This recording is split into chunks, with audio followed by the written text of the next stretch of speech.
আসসালামু আলাইকুম। এই ভিডিওতে আমরা ডিসিশন ট্রি এর কার্ট অ্যালগরিদমটা দেখতে যাচ্ছি।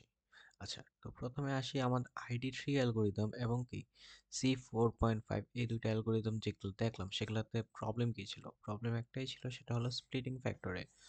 অর্থাৎ আমার ট্রি গুলা যখন মাল্টিপল ভাবে ভাগ হয়ে যেতেছে, আমার তো দেখতে হবে যে কয়টা ভাগে ভাগ হচ্ছে, সেটার উপরে একটা বেস করে ডিসিশন নিতে হবে। না হলে এমন কোনো একটা অ্যাট্রিবিউট সিলেক্ট করলাম যেটা 100 ভাগে ভাগ করে, তাহলে তো আমার কাঙ্ক্ষিত লক্ষ্যে আমি পৌঁছাতে পারবো না। সো এই জন্য আমার স্প্লিটিং ফ্যাক্টরটা দেখা লাগতো। এটা ছিল প্রবলেম। আর আরেকটা কি, আর আমার আইডি থ্রি স্প্লিটিং ফ্যাক্টর তো একেবারেই গণনা করে না। আর C4.5 একটু বেটার, বাট তারপরেও কি সেখানে কিছু প্রবলেম থেকে যায়। সো এই জন্য আমরা আসলে কার্ড অ্যালগরিদমটা আনছি, যেটা এই জিনিসটা রিজলভ করে। স্প্লিটিং ফ্যাক্টরের প্রবলেমটা কিভাবে রিজলভ করে, সেটা হলো অলওয়েজ দুইটা করে ব্রাঞ্চ ক্রিয়েট করবে। অর্থাৎ অ্যাট্রিবিউট যদি 10টাও থাকে, তারপরেও সে কি দুইটা ব্রাঞ্চই ক্রিয়েট করবে। সো এটা গেল মেইন ডিফারেন্স। আচ্ছা, অর্থাৎ লেটসে আমার যে এটা ট্রিটা ছিল, আগে ধরলাম তিনটা ভাগে ভাগ হইতেছে, এখন কি হবে, দুইটা ভাগে ভাগ হবে। আচ্ছা, যেমন আগে হয়তো লেটসে ফেয়ার, মিডল, এক্সেলেন্ট, হয়তো এরকম কিছু অ্যাট্রিবিউট আগে ডিভাইড হতো। এখন যে কোনো দুইটা মিলে একটা হবে, আরেকটা কি সিঙ্গেল থাকবে, এরকম কিছু একটা করে আমার কি স্প্লিটিং ফ্যাক্টর 2 হবে এবং কি অ্যাট্রিবিউটটা ডিভাইড হয়ে যাবে। আচ্ছা, এখন আসি তাহলে আমার এই অ্যালগরিদমটা কাজ কিভাবে করে। ফার্স্টে হলো, আগে আমরা কি প্রয়োগ করতাম, ডাটা সেটের এন্ট্রপি বের করতাম। এবার একটা নতুন কনসেপ্ট আসছে, সেটা হলো গিনি। অর্থাৎ ডাটা সেটের আমরা কি ফার্স্টে গিনি বের করব। গিনিটা কি, গিনিটা হলো Gini of D is equals to 1 minus summation of probability of A square. অর্থাৎ প্রত্যেকটা প্রত্যেকটা আউটপুট হওয়ার প্রবাবিলিটিটা বিয়োগ করব 1 থেকে, স্কোয়ারটা বিয়োগ করব। আচ্ছা, দেন সেকেন্ডে বলছে find Guinea for all the attributes. অর্থাৎ পরবর্তীতে আমার যেসব অ্যাট্রিবিউট থাকবে, আমার সব অ্যাট্রিবিউটের জন্যই কি গিনি বের করা লাগবে।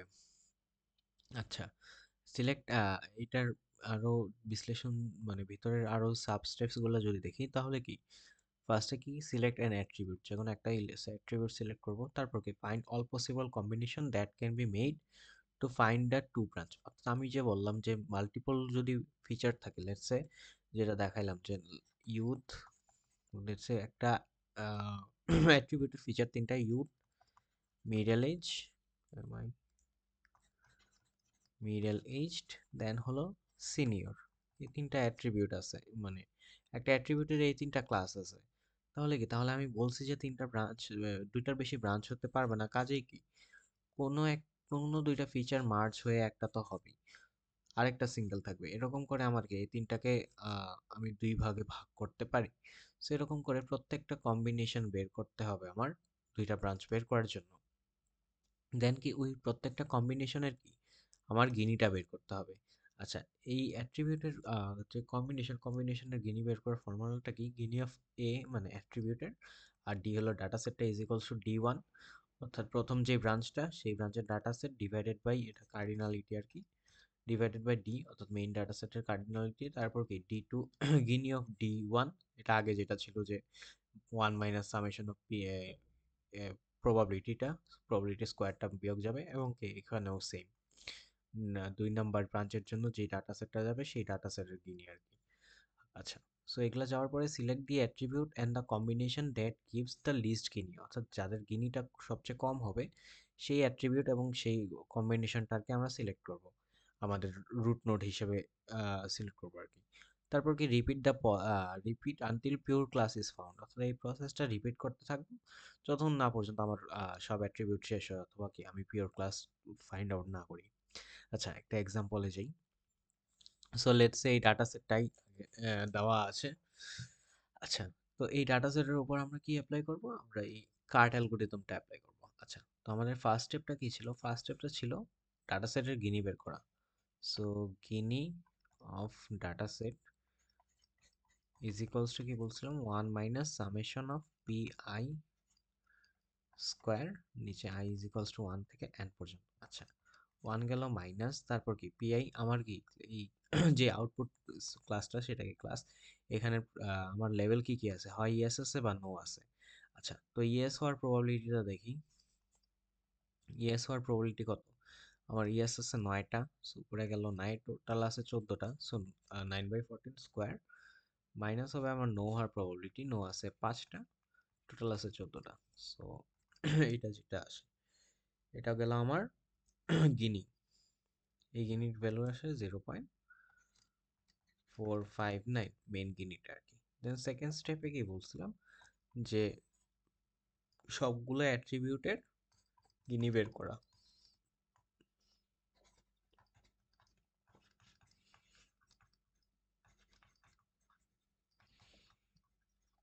আচ্ছা, ফার্স্টে ধরলাম আমি সিলেক্ট করি, ফার্স্টে এইজের থেকে ধরলাম সিলেক্ট করলাম। সো এইজকে যদি সিলেক্ট করি তাহলে এইজের পসিবল কম্বিনেশনসগুলো আমি বের করার চেষ্টা করি কি কি হতে পারে। হয় আমার হবে এই যে দেখেন তিনটা জিনিস আছে, হয় ইউথ আছে, মিডল এজ আছে এবং সিনিয়র আছে।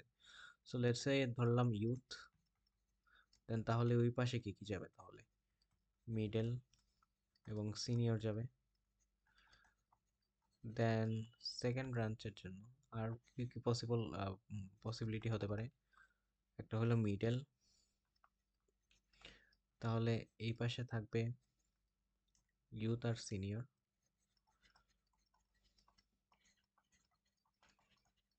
দেন হতে পারে আমার এই পাশে সিনিয়র এবং ওই পাশে আমার মিডল।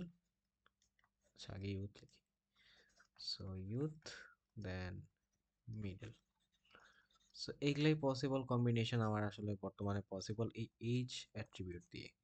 সো এগুলা কম্বিনেশন লিখলাম, লেখার পরে আমার কি করতে হবে, প্রত্যেকটা কম্বিনেশনের জন্য গিনি বের করতে হবে। সো ফার্স্টে ধরলাম ইউথ এইজ, ইউথের জন্য আমরা গিনিটা বের করার চেষ্টা করি। So Gini of age belongs two youth is of dataset D is equals to, অর্থাৎ এই যে এটার গিনি বের করা এবং কি এই পাশেরটার গিনি বের করা দুটাকে সেমই আসবে। আচ্ছা, is equals to Guinea of age belongs to middle senior of dataset D is equals to, আচ্ছা নিচে যাবে, ধরলাম এটা D1, এটা ধরলাম D2। সো নিচে যাবে ডি, অর্থাৎ হলো যে টোটাল ডাটা সেটে কয়টা ভ্যালু আছে, 14টা। এখন ইউথের কয়টা আছে, তার মধ্যে ইউথ আছে আমার 5টা, সো 5 গেল। তারপর ভিতরে কি বসবে, ইউথের গিনি। সো গিনি কি ছিল, 1 - প্রবাবিলিটি। আচ্ছা, এখন দেখি, এখন ইউথের মধ্যে প্রবাবিলিটি বলতে ইয়েস আর নো এর প্রবাবিলিটি আর কি বুঝাইছে। সো ইয়েস এর প্রবাবিলিটি কত, 2, মানে ইয়েস আছে 2টা, টোটাল আছে কয়টা, টোটাল আমার আছে এখানে 5টা। সো 2/5 স্কোয়ার মাইনাস আমার নো এর জন্য 3/5 স্কোয়ার, এটা গেল।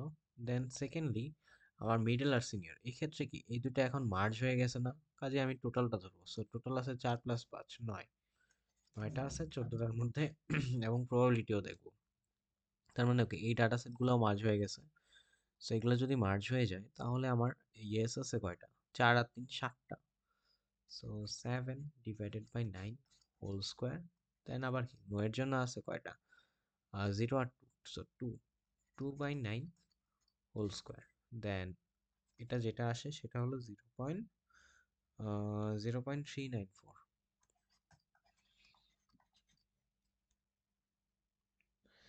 আচ্ছা, দেন সিমিলারলি আমার প্রত্যেকটা কম্বিনেশনের জন্য বের করতে হবে। So Gini of age belongs to, then let's এ ধরে নিলাম যে তারপরে আমার এটা আসলো, সো এটা আনি middle aged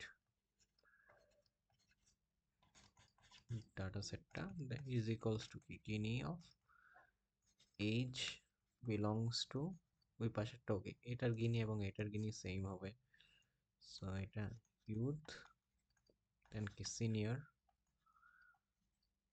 D is equals two, আচ্ছা এবার এক্ষেত্রে কি মিডল এজটা আলাদা, সো ফার্স্ট ওইটারটাই করি। সো মিডল এজ আমার আছে কয়টা, মিডল এজ আমার আছে 4টা। সো 4, টোটাল আছে 14টা। দেন এই 4টার মধ্যে আমার কি গিনি বের করতে হবে। সো গিনি যদি বের করতে চাই, 4টার মধ্যে 4টাই ইয়েস।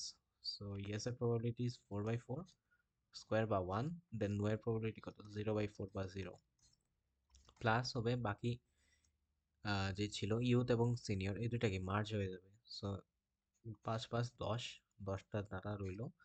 এর মধ্যে প্রবাবিলিটি যদি বের করতে চাই, সো 1 মাইনাস ইয়াস আছে কয়টা, 2, নিচে 3, so 5, so 5/10 square minus no আছে, তাহলে কি 5/10 স্কোয়ার। তাহলে এটা যদি আমি বের করি তাহলে আমার আসে 0.357। আচ্ছা, দেন আমরা যদি বাকি যেটা আছে গিনি অফ এইজ বিলংস টু, দেন লাস্টে যেটা আছে সিনিয়র, সিনিয়রের পার্সপেক্টিভ থেকে যদি গিনিটা বের করি is equals two Guinea of age belongs two youth and middle হবে এই পাশে,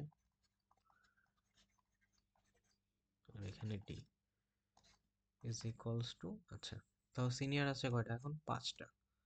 5/14, 1 মাইনাস 3/5 ইয়েস হওয়ার প্রবাবিলিটি, দেন নো হওয়ার প্রবাবিলিটি কত, 2/5, প্লাস বাকি দুইটা, সো বাকি দুইটা আছে কত কত, 5 আর 4 9, সো 9/14 ইন্টু 1 মাইনাস 6 উপরে নিচে 9 whole square minus 3/9 whole square, so এটা আসে কত, এটা আসে 0.457। আচ্ছা, সো আমরা এটা কি, এটা এইজ অ্যাট্রিবিউটের জন্য সব পসিবল কম্বিনেশন বের করে দেন কি, দেন আমরা প্রত্যেকটার গিনি বের করলাম, এরকম করে প্রত্যেকটা অ্যাট্রিবিউটের জন্য বের করতে পারতো। ইনকামের জন্য অল পসিবল কম্বিনেশন ফার্স্টে বের করতে হবে, ইনকামের জন্য 3টা অ্যাট্রিবিউট যেহেতু আছে, সো এক্ষেত্রেও এরকম হবে, হাই হবে, দেন আচ্ছা হাই হবে, দেন মিডল এবং লো, এটা একটা হইতে পারে, দেন আরেকটা ব্রাঞ্চ হবে লো, মিডল, হাই, দেন আরেকটা ব্রাঞ্চ হতে পারে যে মিডিয়াম, লো অ্যান্ড হাই, এটা হতে পারে। দেন এটার জন্য কি কি হতে পারে, এটার জন্য জাস্ট ইয়েস এন্ড নো, একটাই ব্রাঞ্চ। এটার জন্য কি, এখানেও দুইটা attribute, so yes or no দুইটাই হবে, দেন আর তো কিছু নাই। সো এরকম করে কি প্রত্যেকটা অ্যাট্রিবিউটের জন্য আমার গিনিগুলা বের করতে হবে। আচ্ছা, তো এগুলো সব করে রাখছিলাম, এই যে এখন ইনকামের জন্য এরকম বের করে তারপর কি আমার প্রত্যেকটা গিনি বের করতে হবে, দেন আমার স্টুডেন্টের জন্য এবং কি এবং আমার ক্রেডিট রেটিং প্রত্যেকটার জন্য এরকম করে গিনি বের করে রাখতে হবে। দেন কি, দেন আমার থার্ড স্টেপটা ছিল select the attribute with the minimum Gini. আচ্ছা, এখানে আমার মিনিমাম গিনি কোথায় পেয়েছিলাম, এখানে 4.29, দেন এখানে 0.367, কাজে এটা মিনিমাম আপাতত। দেন 4.43 না, দেন আমার আগে আছে 4.58 না, সো 4.4, 0.45 না, 0. কি 457 এটাও না, দেন 0.457, দেন আর কি আছে 0.357, এই যে এটা কি লোয়ার না, বা তার উপরে কি আছে 0.39, কাজে কি আমার এটা লোয়েস্ট, অর্থাৎ মিডল এবং কি ইউথ সিনিয়র এই দুইটা ব্রাঞ্চই আমার সবচেয়ে লোয়েস্ট গিনি দিচ্ছে। কাজে কি, কাজে আমি এটা সিলেক্ট করবো, অর্থাৎ সেই গিনিকেই সিলেক্ট করবো যারা কি সবচেয়ে কম গিনি দিচ্ছে। সো যদি তার জন্য কি সিলেক্ট করব গিনি, সিলেক্ট করব মিনিমাম গিনি, মিনিমাম গিনিটা কি ছিল, এইজ ছিল, যেটা মিডল এইজড এবং সিনিয়র এটা ছিল। সো এইজটা এইভাবে ডিভাইড হবে, এখানে এইজ যাবে মেইন রুট হিসেবে সিলেক্ট হলো, দেন কি এই পাশে চলে গেছে ইউথ আর সিনিয়র এবং এই পাশে চলে আসছে আমার মিডল এইজড। আচ্ছা, তো আসলে সিমিলারলি আবার ডাটা সেটটা ভাঙবে। যদি এখন ডাটা সেটটা একটু দেখি তাহলে কি, তাহলে আমি বলতে পারতেছি না যে মিডল এইজ হলে সবসময় ইয়েসই হবে। সো আমি এখানে বলে দিতে পারতেছি এইজ যদি মিডল হয় তাহলে ইয়েস হবে, এবং এই পাশে কি, এই পাশে আমি আর কিছু বলতে পারতেছি না, কাজে কি, কাজে আমি চাইলে সেম আমার প্রসিজিয়ারটা আবার যদি অ্যাপ্লাই করি তাহলে কি, তাহলে আমি পরবর্তী নোটটা পাবো এবং এরকম করে যাইতে থাকতে পারবো। সো এটাই লিখছে যে এইজ যদি মিডল এজ হয় তাহলে ইয়েস আসবে, ডিসিশনে পৌঁছে গেলাম। আর যদি না হয় তাহলে কি আইটারেটিভলি আমার সেম প্রসিজিয়ার যদি চালাতে থাকি তাহলে আমি আমার ফুল ডিসিশন ট্রিটা আস্তে আস্তে পেতে পারবো। সো আশা করি এটা বোঝা গেল।